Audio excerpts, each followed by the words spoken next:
సంగారెడ్డి జిల్లా జహీరాబాద్ నియోజకవర్గం Madhira గ్రామమైన అలీనగర్లోని 27 survey నంబర్లోని assigned భూములను గత బీఆర్ఎస్ ప్రభుత్వ పెద్దలు, మాజీ మంత్రి హరీష్ రావు, ఎమ్మెల్యే మహిపాల్ రెడ్డి, దుబ్బాక ఎమ్మెల్యే కొత్త ప్రభాకర్ రెడ్డి, అప్పటి కలెక్టర్ శరత్, ఆర్డీఓ నగేష్లు 75 సంవత్సరాలుగా సాగు చేసుకుంటున్న రైతుల భూములను పోలీసులతో బెదిరించి 9 ఎకరలు లాక్కున్నారని, మిగతా భూములను ప్రభుత్వానికి అప్పగించాలని రెవెన్యూ అధికారులు రైతులను బెదిరిస్తున్నారని తెలంగాణ రాష్ట్ర రైతు సంఘం రాష్ట్ర నాయకుడు ఆకిరెడ్డి రాజిరెడ్డి అన్నారు.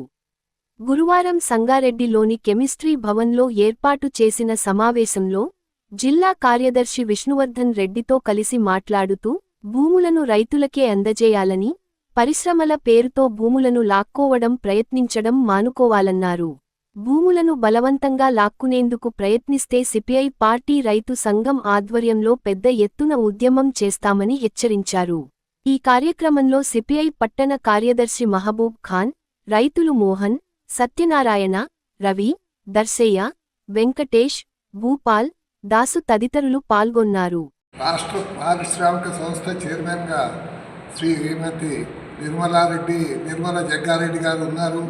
ఆ పారిశ్రామికవేత్తలకు ఏదైనా సూచనలు చేయాలంటే నిర్మల జగ్గారెడ్డి గారు సూచించి ఇట్టి భూములను రైతులకు వదిలిపెట్టు, వేరే ప్రత్యామ్నాయంగా అక్కడనే ప్రభుత్వ భూమి చాలా ఉన్నది, వేరే